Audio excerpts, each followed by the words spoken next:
I'm Diane, and I'm 28. The lawyer just finished reading my grandmother's will, and my entire family is staring at me like I've grown a second head. 30 days in her abandoned mansion to claim my inheritance. No cell service, no money, no support. My mother actually laughed out loud when the condition was announced. Where are you watching from today? Drop your location in the comments below and hit that like and subscribe button if you've ever felt completely alone in a room full of family. You'll definitely want to stick around for what happened next. The thing about being the family disappointment is that everyone assumes you'll fail before you even try. My brother Marcus was already calculating his share of grandmother's estate. My sister Sarah was texting someone, probably her husband, about vacation plans they'd make with my inheritance money. Mom kept shaking her head with that familiar expression of disgusted resignation. Diane can't even keep a houseplant alive, Sarah muttered, not bothering to lower her voice. 30 days alone, she'll be back in 3. The lawyer, Mr. Patterson, cleared his throat uncomfortably. The will is quite specific. Miss Diane must remain in the property for 30 consecutive days and nights. Any departure, regardless of reason, forfeits the inheritance. My father leaned forward. What exactly is this inheritance worth? $2 million plus the mansion and surrounding 10 acres, Patterson replied.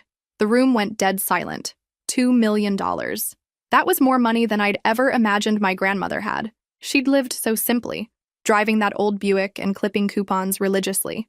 Marcus found his voice first. That's impossible.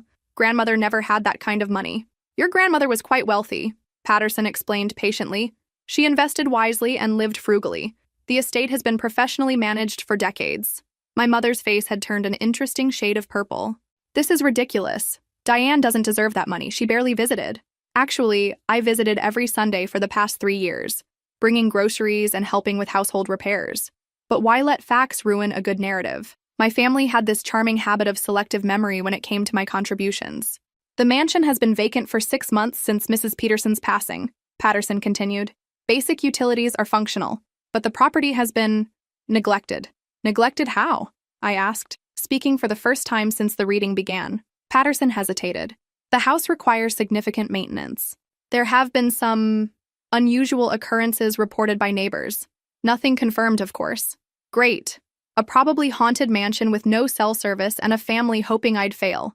This was shaping up to be either the worst month of my life or the most transformative. Sarah rolled her eyes. Unusual occurrences, please, it's just an old house.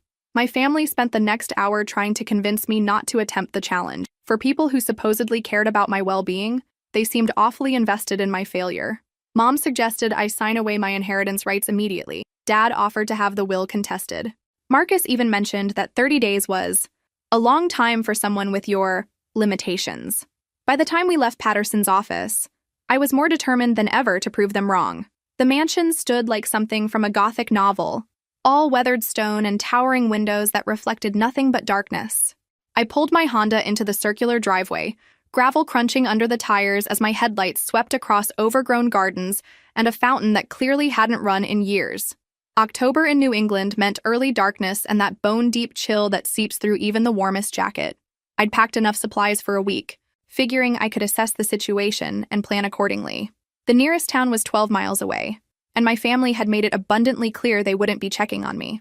The front door key felt ancient in my hands, heavy brass that required significant force to turn. When the door finally opened, it revealed an entrance hall that belonged in a museum. Marble floors stretched toward a grand staircase while crystal chandeliers hung like expensive ghosts overhead. Electricity worked, thankfully. Grandmother had arranged for basic utilities to remain active. The heating system rumbled to life when I located the thermostat, though the house felt like it would take days to warm properly. My footsteps echoed as I explored the first floor. Formal dining room with seating for 20. A library with floor-to-ceiling bookshelves and a rolling ladder. 3 separate sitting rooms, each decorated in increasingly elaborate styles. The kitchen was surprisingly modern, renovated within the last decade with professional-grade appliances and granite countertops. But something felt wrong. Not supernatural wrong, just off. Cabinet doors hung slightly open. Drawers weren't quite closed. Small items seemed shifted from their natural positions. Someone had been here recently. The refrigerator contained only bottled water and basic condiments, their expiration dates still months away. Fresh groceries that hadn't been there when grandmother died. The logical explanation was that Patterson's office had arranged for basic supplies, but something about the careful organization suggested more personal attention. Upstairs, I found 14 bedrooms, each with its own personality and period furniture. Grandmother's master suite felt like a sanctuary, with windows overlooking the back gardens and a sitting area arranged around a fireplace. This would be my base camp for the next month. Night fell with surprising swiftness. Without the constant glow of city lights, the darkness here felt absolute. I made dinner from canned soup and crackers, eating alone in the vast kitchen while October wind rattled windows throughout the house. That's when I heard the first sound that couldn't be explained by settling wood or heating systems. Footsteps. Deliberate, measured steps moving across the floor above me. I froze, spoon halfway to my mouth, listening intently. The footsteps stopped directly overhead, then resumed, pacing back and forth in what I calculated was the long hallway outside the bedrooms. My heart rate picked up, but I forced myself to think logically. Old houses made noise. Expanding and contracting wood could sound like anything. But these footsteps had rhythm, pattern. They paused at regular intervals, as if someone was examining things along the walls. I grabbed a flashlight and headed upstairs, my own footsteps impossibly loud on the wooden stairs. The hallway was empty, exactly as I'd left it, but the air felt different. Warmer in some spots, cooler in others, like someone had just passed through. Nothing appeared disturbed, but I had the unmistakable feeling of being watched. Day 3 brought the first real challenge to my sanity. I'd settled into a routine of sorts. Coffee in the sunroom each morning, exploring different sections of the house during the day, reading in the library each evening. The footsteps had continued nightly, always in the same pattern, always stopping when I investigated. But this morning was different. I came downstairs to find the kitchen rearranged. Nothing dramatic, just small changes that someone else might miss. The coffee maker had been moved 6 inches to the left. Cabinet doors I'd closed were slightly ajar. Most unsettling, fresh flowers sat in a vase on the counter, white roses that definitely hadn't been there the night before. My hands shook as I examined the roses. They were real, recently cut, with droplets of water still clinging to the petals. Someone had been in the house while I slept. Someone with a key and knowledge of my grandmother's preferences. She'd always loved white roses. I searched every room methodically, looking for signs of intrusion or hidden passages. The mansion was built in 1892, plenty of time for secret rooms or forgotten entrances, but my inspection revealed only elaborate molding and solid walls. The day passed without incident until afternoon, when I discovered my grandmother's private study behind the library. The door was concealed behind a bookshelf that moved when I accidentally leaned against it while reaching for a volume of poetry. Inside, the study felt frozen in time. Grandfather's desk dominated the room, its surface covered with papers arranged as if he'd just stepped away. Financial documents, investment statements, correspondence with banks and law firms, everything organized with military precision. But what caught my attention was a leather journal lying open to an entry dated just 2 weeks before grandmother's death. Her handwriting, still elegant despite her age, filled the page with observations about family dynamics and disappointments. "Diane is the only one who visits without wanting something," she'd written. "The others circle like vultures, making calculations they think I cannot see. My sweet granddaughter deserves better than the family that has dismissed her potential for so long." Reading her words brought tears I hadn't expected. Grandmother had seen through my family's facade, recognized their mercenary motives. But more importantly, she'd believed in me when no one else had. The journal continued with detailed observations about Marcus's gambling debts, Sarah's marriage problems, and my parents' financial struggles. Information she'd gathered but never used as ammunition. Instead, she'd quietly arranged her affairs to protect the one family member who'd never asked for anything. As I read, understanding dawned. This inheritance wasn't just about money. It was about proving something to myself and to my family. Grandmother had created a test that would either break me or transform me completely. The 30-day requirement wasn't arbitrary punishment. It was preparation for the responsibility she was placing on my shoulders.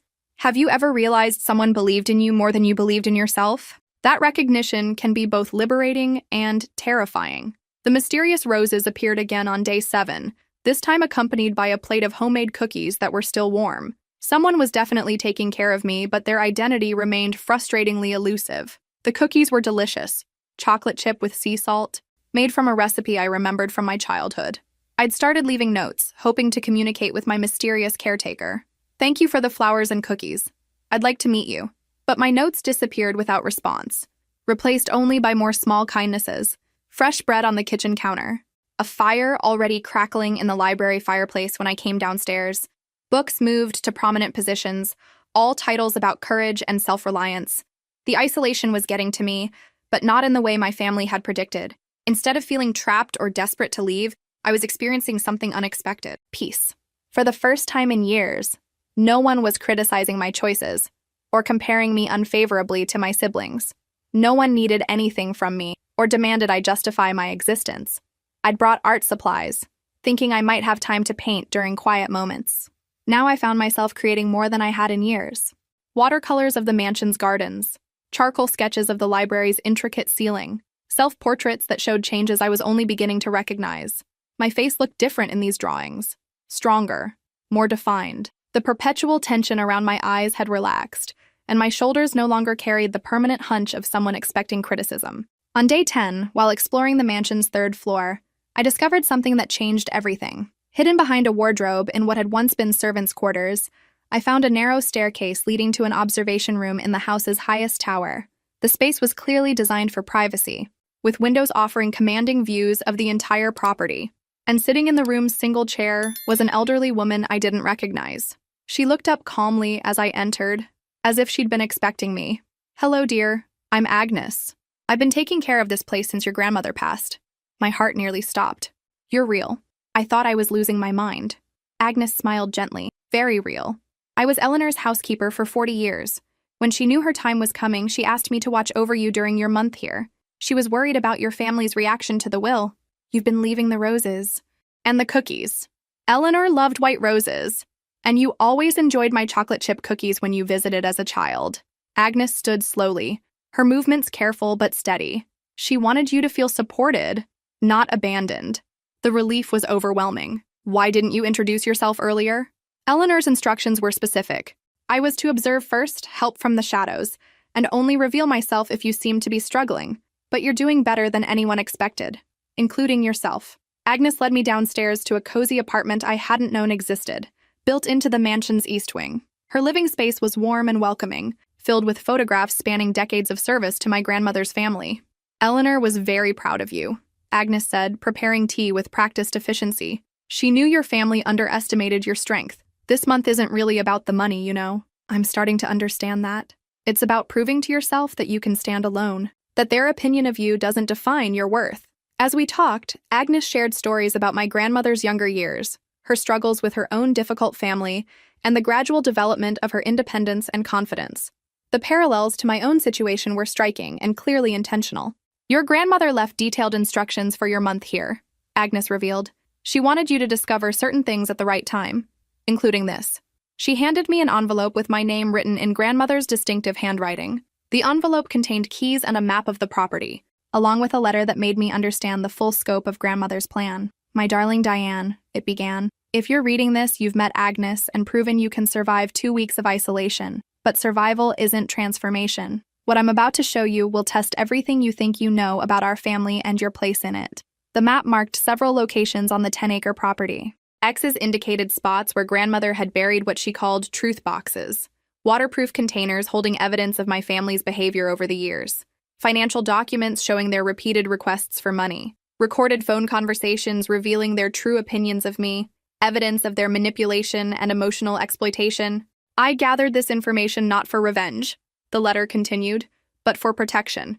Your month alone is preparation for the challenges that will come when you inherit substantial wealth. Your family will not react well to your transformation." Agnes accompanied me as I used the map to locate the first truth box, buried beneath the old oak tree behind the mansion. Inside, I found financial records showing Marcus had borrowed $50,000 from grandmother over the past 3 years, always with promises to repay that were never fulfilled. Each loan request came with elaborate stories about temporary setbacks and guaranteed returns. The second box, hidden near the garden fountain, contained recordings grandmother had made during family visits. My mother's voice crystal clear. "Diane will never amount to anything. She's too weak, too emotional. We need to keep her expectations low so she doesn't embarrass the family." Sarah's voice followed. "She's always been the weird one. Thank God she's too passive to cause real problems." Hearing their words, spoken with casual cruelty when they thought I couldn't hear, felt like physical blows. But beneath the pain was something else: clarity. For years, I'd internalized their criticisms, believing their assessments of my character and potential. Now I understood their words reflected their own limitations, not mine. The third box contained the most devastating evidence: legal documents showing my parents had tried to have grandmother declared incompetent 2 years ago, hoping to gain control of her finances. The attempt failed when medical evaluations proved grandmother's mental acuity, but the betrayal ran deep. They love the idea of you, grandmother's letter explained, but not the reality. They need you to remain small so they can feel larger. Your inheritance will disrupt that dynamic permanently. Agnes watched me process each revelation with compassionate eyes. Eleanor hoped these truths would armor you for what's coming. Your family's reaction to your success will reveal their true character. That evening, as I sat in the library surrounded by evidence of my family's manipulation, I felt something fundamental shift inside me. The shy, apologetic person who'd entered this mansion 3 weeks ago was disappearing, replaced by someone who understood her worth wasn't determined by others' opinions. I picked up my phone, still no signal, but I could compose a message to send later. "Dear family," I typed, "thank you for showing me exactly who you are. It's made my own transformation possible." But I wouldn't send that message. Not yet. First, I had 1 more week to complete my metamorphosis. The girl who'd been afraid of disappointing others was becoming a woman who refused to be diminished. Day 25 brought an unexpected visitor. I was painting in the conservatory when Agnes hurried in, her usual calm replaced by obvious concern. "Your brother Marcus is here," she announced quietly. "He's demanding to see you, claims there's a family emergency." Through the conservatory windows, I could see Marcus pacing beside his BMW, phone pressed to his ear. Even from a distance, his agitation was obvious. He gestured angrily as he spoke, probably to our parents or Sarah. "Did you let him in?" "Absolutely not. Eleanor's instructions were clear. No family contact during your 30 days unless you initiated it. But he's quite insistent." I watched my brother for several minutes, noting his expensive jacket and new watch. Interesting accessories for someone who'd claimed financial hardship when borrowing from grandmother. His body language screamed desperation beneath the designer facade. "Let him in," I decided. "I want to hear what emergency is so urgent it requires breaking the will's conditions." Agnes looked skeptical but agreed. "I'll stay close, just in case." Marcus entered the mansion like a conquering hero, his eyes immediately cataloging valuable furnishings and architectural details. When he spotted me in the entrance hall, his expression shifted to practiced concern. "Diane, thank God you're okay. We've been so worried about you out here alone." "Really? Because no one's called or checked on me for 25 days. He had the grace to look slightly ashamed. "We didn't want to interfere with grandmother's conditions. But this is different. There's been a development." "What kind of development?" Marcus pulled out his phone, showing me a news article. "Patterson's law firm is under investigation for elder abuse and will manipulation. The state attorney general is reviewing all their recent cases, including grandmother's will." My blood chilled. What does that mean? It means this whole inheritance might be invalid. The 30-day requirement, the will itself, all of it could be thrown out.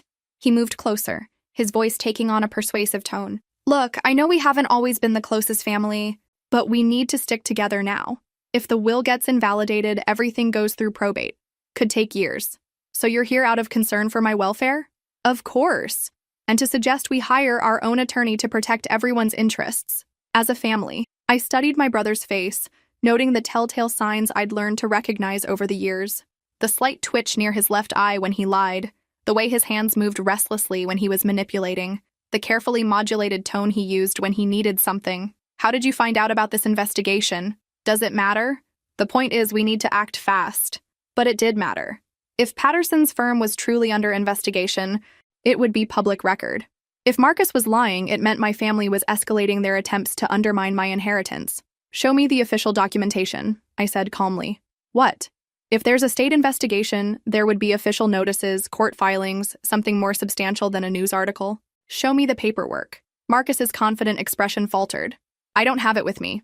My attorney is handling those details." "Which attorney?" "Look, Diane, we don't have time for 20 questions. We need to make decisions now." The old Diane would have panicked, would have trusted his urgency and followed his lead. But 25 days of solitude and self-discovery had changed me fundamentally. I could see through his performance now, recognize the manipulation tactics that had controlled me for years. "No," I said simply. "No what?"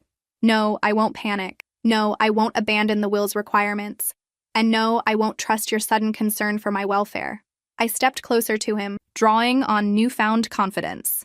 "You have 5 minutes to tell me the real reason you're here, or Agnes will escort you off the property." Marcus's mask slipped completely, revealing the angry desperation underneath. "Fine. You want the truth? Dad's in serious trouble. He took out loans against his business using grandmother's house as collateral. If you inherit instead of the family trust he expected, he loses everything. Finally. The real emergency wasn't about protecting me. It was about protecting their financial interests. That sounds like Dad's problem, not mine. Don't be naive, Diane. Family helps family. Interesting. Where was that philosophy when I needed help over the years? Marcus realized his approach wasn't working and tried a different tactic. 5 more days, Diane. You really think you can last 5 more days in this creepy place? All alone with your crazy thoughts? Agnes appeared in the doorway, her presence calm but unmistakably protective. I think Mr. Marcus should leave now. As my brother stormed out, shouting threats about legal action and family loyalty, I felt something settle into place inside me. The old fears and self-doubt were gone, replaced by crystal-clear understanding of my worth and my goals. 5 more days. I could definitely handle 5 more days. In fact, I was starting to look forward to them. Day 28 arrived with autumn's first real snowfall, coating the mansion grounds in pristine white that made everything look like a fairy tale. I stood at the library windows, coffee in hand, watching the transformation with a sense of completion I'd never experienced before. 3 days left, and I was no longer the same person who'd arrived here nearly a month ago. The shy, apologetic woman who'd let her family walk all over her had been replaced by someone who understood her own worth, someone who wouldn't be manipulated or diminished ever again. Agnes found me there, carrying a thick envelope that bore the law firm's seal. "This came by special courier," she said, her expression carefully neutral, "from Mr. Patterson's office." My hands trembled slightly as I opened it, remembering Marcus's claims about investigations and invalidated wills. Inside were 3 documents: a completion certificate for my 30-day residency, a detailed inheritance portfolio, and a letter from Patterson himself. "Miss Diane," the letter began, "I hope your month at the mansion has been transformative rather than merely challenging. Your grandmother designed this experience specifically for you, knowing it would either break you completely or forge you into the woman she believed you could become." The inheritance portfolio was staggering. $2 million in liquid assets, but that was just the beginning. Grandmother had owned rental properties across 3 states, a portfolio of blue-chip stocks, and several business investments that generated substantial monthly income. The total estate value exceeded $6 million. But the real surprise was the final paragraph of Patterson's letter. "Your grandmother also established a trust fund that has been providing anonymous financial support to your family members for the past 5 years.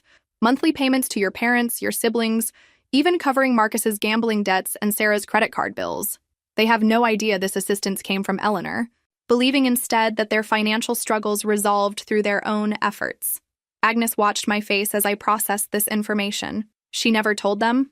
"Eleanor believed people revealed their true character when they thought they were struggling," Agnes explained. "She wanted to see how they treated you when they believed they had nothing to gain from kindness." The manipulation ran even deeper than I'd realized. My family's cruelty toward me had continued even while grandmother was secretly solving their financial problems. They'd had no excuse for their behavior except their own character defects. "There's more," Agnes said gently. "Eleanor left specific instructions for how you should handle their reaction to your inheritance. She anticipated they would escalate their attempts at manipulation once they realized what you'd won." She handed me another envelope, this one sealed with wax and marked, "Open only after completing 30 days. Your grandmother was a brilliant strategist, Diane. Everything she did was designed to prepare you for what comes next." That afternoon, I called Patterson's office from the mansion's landline to confirm my successful completion of the residency requirement. His secretary scheduled a meeting for the following week to finalize the inheritance transfer. "Any complications or challenges during your stay?" Patterson asked when he came on the line. "My brother visited claiming there was an investigation into your firm, something about elder abuse and will manipulation." Patterson's chuckle was warm. "Marcus has quite an imagination. There is no investigation. Our firm has been serving this community for 40 years without a single ethical complaint." "Your grandmother predicted someone might try that particular manipulation tactic?" Of course she had. Grandmother had been 10 steps ahead of everyone, including me. That evening, as I packed my few belongings and prepared for my return to the outside world, I felt a strange mix of excitement and apprehension. The mansion had been my cocoon, the place where I'd transformed from caterpillar to butterfly, but soon I'd have to test these new wings in the real world. Agnes appeared in the doorway of my temporary bedroom, holding a small wrapped package. "From Eleanor," she said simply. "She wanted you to have this before you left." Inside was a delicate gold necklace with a locket containing a photo of my grandmother and me from my college graduation. On the back, an inscription: "Strength you already possessed. I simply helped you find it." What do you think will happen when Diane's family discovers the truth about her transformation? Day 30 dawned clear and cold, with sunshine streaming through the mansion's tall windows like nature's own celebration. I'd completed the challenge that my family believed would destroy me, and instead I felt more alive than I had in years. Agnes prepared a special breakfast: fresh orange juice, homemade blueberry muffins, and coffee so perfectly brewed it tasted like victory itself. We ate together in the sunny breakfast nook, our conversation light but underlaid with the significance of the moment. "What happens to you now?" I asked, suddenly worried about this woman who'd become such an important part of my journey. "Eleanor arranged for my retirement with full benefits and a cottage on the property's far edge. I'll continue maintaining the mansion until you decide what to do with it." Agnes smiled warmly. She hoped you might choose to keep it, eventually. It suits you. The idea of owning this magnificent property still felt surreal. A month ago, I couldn't afford a decent apartment. Now I was inheriting a mansion and millions of dollars. The responsibility was overwhelming, but no longer terrifying. "Your family will be surprised by the changes in you," Agnes said diplomatically. "They'll be furious, especially when they learn about the trust fund grandmother established for them." Eleanor suspected they might react poorly to losing their invisible safety net. She prepared for various scenarios. At noon, exactly 30 days after my arrival, Patterson's car crunched up the gravel driveway. He emerged carrying a briefcase and wearing the satisfied expression of a man whose carefully laid plans had succeeded perfectly. "Miss Diane," he called out cheerfully, "you look remarkably well for someone who's spent a month in isolation." "I feel remarkably well," I replied, and meant it completely. Inside the mansion's formal dining room, Patterson spread documents across the polished table, while Agnes served coffee and those incredible cookies that had sustained me through my transformation. "Before we begin the official transfer," Patterson said, pulling out a sealed envelope, "your grandmother left final instructions to be read only upon your successful completion of the 30-day requirement." The envelope contained a single sheet of paper in grandmother's elegant handwriting. "My dearest Diane, if you're reading this, you've proven what I always knew, that you possess strength, courage, and character far beyond what others recognized. The money I'm leaving you is substantial, but it's not the real inheritance. The real inheritance is the woman you've become during this month of solitude and self-discovery. Your family will not react well to your transformation. They've invested years in keeping you small and manageable, and your newfound confidence will threaten their perception of family dynamics. Be prepared for manipulation, guilt trips, and possibly even legal challenges. But remember, you've already survived their worst. You've proven you can stand alone. Now use that strength to build the life you've always deserved." Patterson cleared his throat. "There are practical matters to discuss. The trust fund that's been supporting your family members will terminate in 60 days unless you choose to continue it. Eleanor wanted that decision to be entirely yours." "They don't know about the trust fund?" "They have no idea. Eleanor was very careful to channel the money through intermediary accounts and third parties. As far as your family knows, their financial improvements came from their own efforts. I thought about Marcus's new watch and expensive car, Sarah's recent kitchen renovation, my parents' sudden ability to take vacations they'd claimed they couldn't afford, all funded by the grandmother they'd criticized and neglected. What happens when the payments stop? Their true financial situations will become apparent very quickly. Eleanor estimated they'll realize something changed within 3 months of the termination. The formal inheritance process took 2 hours. Signatures on dozens of documents, explanations of tax implications, arrangements for managing liquid assets and property transfers. By the time we finished, I was officially one of the wealthiest single women in the state. "One final item," Patterson said, producing a small silver key. "Your grandmother's safety deposit box. She insisted you open it personally, alone." As Patterson's car disappeared down the driveway, I stood in the mansion's entrance hall holding the key and feeling the weight of infinite possibilities. Tomorrow, I would return to my regular life, but everything had changed. My perspective, my confidence, my understanding of my own worth. Agnes appeared beside me, her expression knowing. "Ready for the next chapter?" she asked. "More ready than I've ever been for anything. But first, I had a safety deposit box to open and a family confrontation to prepare for."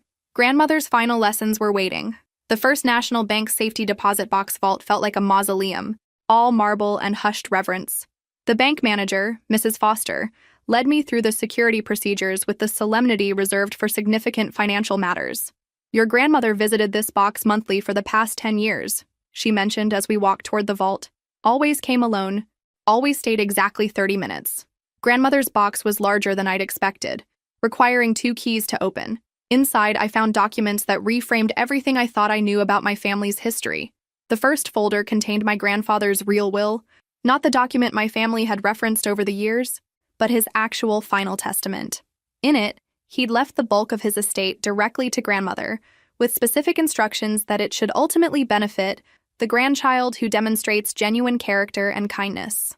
My family had been operating under the assumption that grandfather's money had been divided equally among his children, with grandmother receiving only a modest widow's portion. They had no idea she'd controlled the entire fortune for 30 years. The second folder revealed why grandmother had been so secretive. Financial records showed my father had attempted to have both grandparents declared incompetent multiple times throughout the 1990s, hoping to gain access to their assets.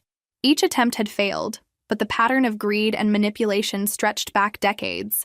But it was the third folder that truly shocked me. Private investigator reports on each family member, compiled over the past 5 years. Marcus's gambling addiction was worse than anyone knew. He owed money to several loan sharks and had been using family connections to secure additional credit. Sarah's marriage was failing because her husband had discovered her affair and her secret credit card debt. My parents were facing foreclosure on their house and had been hiding the severity of their financial situation from everyone. Grandmother had known about all of it, had been quietly managing the fallout, protecting the family's public image while documenting their private failures. The final item in the box was a video recording, marked "For Diane's Eyes Only." Mrs. Foster led me to a private viewing room where I could watch the recording undisturbed. On screen, grandmother appeared exactly as I remembered her. Elegant, composed, with those sharp eyes that missed nothing. "Hello, my dear," her recorded voice began. "If you're watching this, you've successfully completed your month at the mansion, and you're ready for the final phase of your inheritance education." She leaned forward slightly, her expression becoming more serious. "Your family is about to face a financial crisis of their own making. Without the trust fund support they don't know they've been receiving, their carefully constructed lives will begin collapsing within weeks. They'll become desperate, and desperate people make poor decisions." My grandmother's image continued. "They'll come to you for help, not because they've recognized your worth or want to rebuild family relationships, but because they'll see you as their only available resource. How you handle their requests will determine whether you've truly learned what this inheritance was meant to teach you." The recording lasted 20 minutes, covering scenarios grandmother had anticipated and strategies she recommended for handling family manipulation. Her final words were burned into my memory. "Remember, dear one, you don't owe anyone your peace of mind, your financial security, or your newly discovered self-worth. The people who truly love you will celebrate your success. The others will reveal themselves through their reactions to your good fortune." Driving home from the bank, I felt the full weight of the responsibility grandmother had placed on my shoulders. This wasn't just about managing money, it was about managing family dynamics that had been toxic for decades. My phone had 17 missed calls when I finally returned to cellular range. 13 from family members, 4 from numbers I didn't recognize. The voicemail messages told their own story. "Diane, it's Mom. Call me immediately. There's been a mistake with our mortgage company. Hey sis, Marcus here. Need to talk to you about something urgent. Family stuff. Diane, this is Sarah. I know we haven't talked much lately, but I really need your advice about something." They didn't know about my inheritance yet, but their financial support systems were already beginning to fail. Grandmother's timeline was proving remarkably accurate. I deleted all the messages without returning a single call. 2 weeks after leaving the mansion, I was settling into my new reality when the explosion happened. Not a literal explosion, but the moment my family discovered the truth about my inheritance and their own precarious financial situation. I was in the middle of my first meeting with a financial advisor, discussing investment strategies and charitable giving options, when my phone erupted with calls and text messages. 23 missed calls in 30 minutes, all from family members who had apparently learned about my windfall. The first text message from my mother was typical. "How dare you keep this secret from us? Family shares important news." Marcus was more direct. "We need to talk. Now." Sarah's message revealed how they'd found out. "Mrs. Peterson's neighbor saw you driving a new Mercedes and called Mom asking about your sudden wealth. Explanation required." I'd purchased the Mercedes the day before, a modest luxury considering my new financial status, but apparently flashy enough to attract neighborhood attention in my old working-class area. The financial advisor, Mr. Westbrook, noticed my distraction. Family complications from sudden wealth? Something like that. Very common. Money changes family dynamics in ways people don't anticipate. The key is establishing boundaries early. That evening, I drove to my parents' house for what I knew would be a confrontational family meeting. Everyone's cars were already in the driveway. Clearly, this had been planned as an intervention. I entered to find them arranged in the living room like a tribunal. Mom and Dad on the couch, Marcus in Dad's recliner, Sarah perched on the chair arm. Their expressions ranged from accusatory to calculating. "Sit down, Diane," Dad commanded, pointing to the chair facing them all. "We need answers." "About what specifically?" "Don't play dumb," Marcus snapped. "Mrs. Peterson told Mom you inherited millions from grandmother. Why didn't you tell us?" I studied their faces, noting the desperation beneath the anger. Mom's makeup couldn't hide the stress lines around her eyes. Dad's clothes looked worn, and Marcus's usually perfect appearance seemed slightly disheveled. "I wasn't required to share personal information," I said calmly. "Personal information?" Mom's voice rose. "This is family money. It affects all of us. How does my inheritance affect you?" The question hung in the air while they exchanged uncomfortable glances. Finally, Dad cleared his throat. "Your grandmother's estate should have been divided among all her grandchildren. This concentration of wealth in one person goes against family values." "Which family values specifically? The ones where you tried to have her declared incompetent? Or the ones where you borrowed money you never repaid?" Sarah's face flushed. "That's not fair. We all struggled financially while grandmother hoarded money like some crazy miser." "Actually," I said, reaching into my purse for the documents I'd brought, "grandmother wasn't hoarding money, she was giving it away. To all of you." I placed the trust fund documentation on the coffee table. "For the past 5 years, grandmother has been providing monthly financial support to each of your families. Marcus, your gambling debts, paid by grandmother. Sarah, your credit card bills, covered by grandmother's trust. Mom and Dad, those unexpected windfalls that helped with house repairs and vacation funding. All grandmother's money." The silence was deafening. I watched understanding dawn on their faces, followed quickly by panic as they realized what this meant. "That's impossible," Marcus said weakly. "The trust fund terminates in 45 days unless I choose to continue it." Grandmother left that decision entirely to me. The family meeting devolved quickly from there.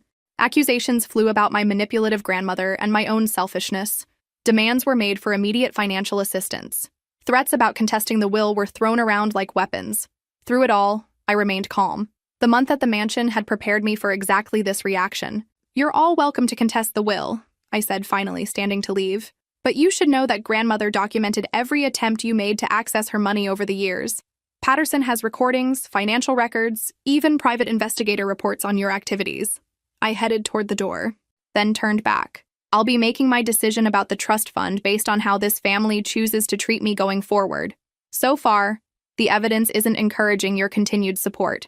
As I drove away, I could hear shouting from inside the house. But for the first time in my life, their anger didn't affect me. I was finally free.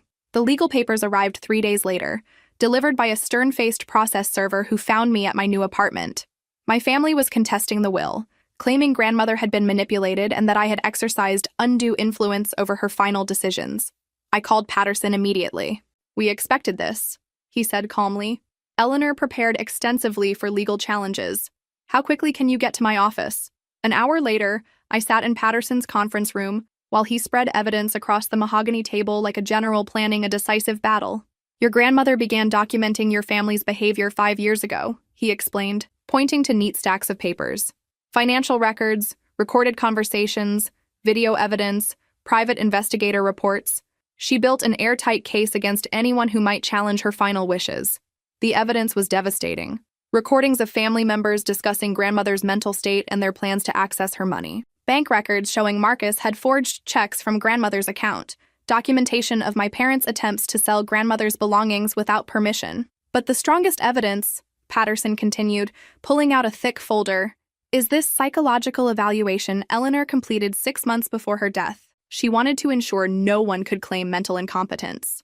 The evaluation, conducted by 3 independent doctors, declared grandmother mentally sharp and fully capable of making financial decisions. She'd even anticipated the specific challenges my family might raise." "How long will the legal process take?" I asked. "With this evidence, 6 weeks maximum. Your family's attorney will realize quickly that they have no case." But Patterson wasn't finished. "There's something else. Eleanor left instructions for what should happen if your family contested the will."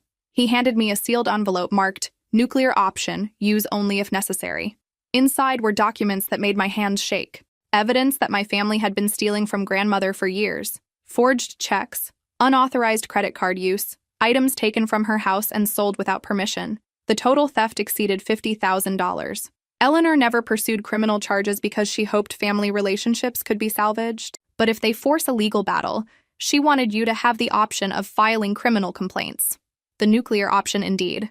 I could send my entire family to prison. There's more, Patterson said gently. Eleanor anticipated you might feel guilty about defending yourself against family members. She left you this. The final envelope contained a handwritten letter.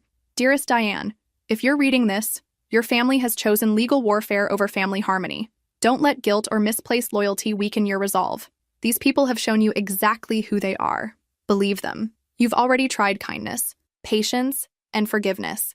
They responded with greed and manipulation. Sometimes the most loving thing you can do is allow people to face the consequences of their choices. You are not responsible for their problems. You are not obligated to fund their mistakes. You are not required to set yourself on fire to keep them warm. Stand firm, dear one. You've already proven you're stronger than they ever believed possible. That evening, I made my decision. Not about the criminal charges. That felt too extreme. But about the trust fund and any future financial support. I drafted a letter to be delivered to each family member. The trust fund that has been supporting your families will terminate as scheduled. There will be no financial assistance from me going forward. I've learned that supporting people who don't appreciate it only enables their worst behaviors. If you choose to continue the legal challenge to grandmother's will, I'll be forced to present evidence of your financial crimes against her over the years. The choice is yours. I signed the letters and arranged for delivery the next morning. By noon, my phone was ringing with calls from family members wanting to discuss things rationally. Marcus left a voicemail saying they were dropping the legal challenge and just wanted to work things out as a family. Too little, too late. 6 months later, I stood in the mansion's conservatory, watching Agnes tend to the white roses that had become my grandmother's living memorial. Sunlight streamed through the glass panels, creating rainbow patterns on the floor where I'd once painted watercolors of my transformation. The legal challenge had collapsed within 2 weeks, exactly as Patterson predicted. My family's attorney withdrew from the case after reviewing grandmother's evidence, explaining that pursuing the challenge would likely result in criminal charges against his clients. The financial consequences had been swift and brutal. Without the trust fund supporting them, Marcus filed for bankruptcy within 3 months. Sarah's marriage ended when her husband discovered the full extent of her debts. My parents lost their house and moved into a small apartment, forced to downsize dramatically. But the most significant change wasn't their financial ruin. It was my complete emotional freedom from their manipulation. I'd established my new life carefully and deliberately. The mansion became my primary residence, filled with artwork and books and the kind of beauty I'd always dreamed of surrounding myself with. I started a foundation focused on helping young women escape toxic family situations, understanding intimately how difficult it was to break free from psychological manipulation. Agnes remained as property manager and had become something like the grandmother I'd always needed, supportive without being controlling, proud without being possessive. "Any regrets?" she asked, joining me in the conservatory with 2 cups of coffee and a plate of those legendary cookies. "None," I replied, and meant it completely. My family had made a few attempts at reconciliation, but their efforts revealed they still didn't understand what they'd done wrong. Marcus wanted a loan to get back on his feet. Sarah suggested I buy her a house for family unity. My parents had written a letter explaining that families should stick together through hard times. All their requests focused on what I could do for them, not on acknowledging their past behavior or making genuine changes. I'd learned that real family isn't determined by blood relations, but by mutual respect, support, and genuine care. Agnes showed me more family love in 1 month than my biological family had provided in 28 years. "Your grandmother would be so proud," Agnes said, settling into the chair beside mine. "You've become exactly the woman she knew you could be." Through the conservatory windows, I could see the grounds where I'd once walked as a scared, uncertain person, hoping to prove herself worthy of inheritance. Now I understood that I'd been worthy all along. The inheritance had simply been grandmother's way of helping me recognize my own value. My phone buzzed with a text from Charlotte, my college friend who'd become my closest confidant through this transformation. "Dinner tonight? I want to hear about your plans for the scholarship program." I smiled, typing back, "Absolutely, I have so much to tell you." The scholarship program was my latest project, funding college educations for young women from difficult family situations. Applications were pouring in from across the state, each one a reminder that I wasn't the only person who'd struggled with family dynamics and self-worth. As the sun set over the mansion grounds, painting everything in golden light, I felt the deep satisfaction of a life being lived authentically. Not the life my family had planned for me, not the small, apologetic existence they'd tried to maintain, but the bold, purposeful life I'd chosen for myself. Grandmother's inheritance hadn't just given me money, it had given me permission to become who I truly was, and that transformation, it turned out, was worth far more than any amount of money. If this story resonated with you, make sure to like and subscribe for more stories about finding strength in unexpected places. Remember that your worth isn't determined by others' opinions. Sometimes the most important inheritance is the one you give yourself. The mansion stood strong against the evening sky, a symbol of endurance and transformation, just like the woman who now called it home.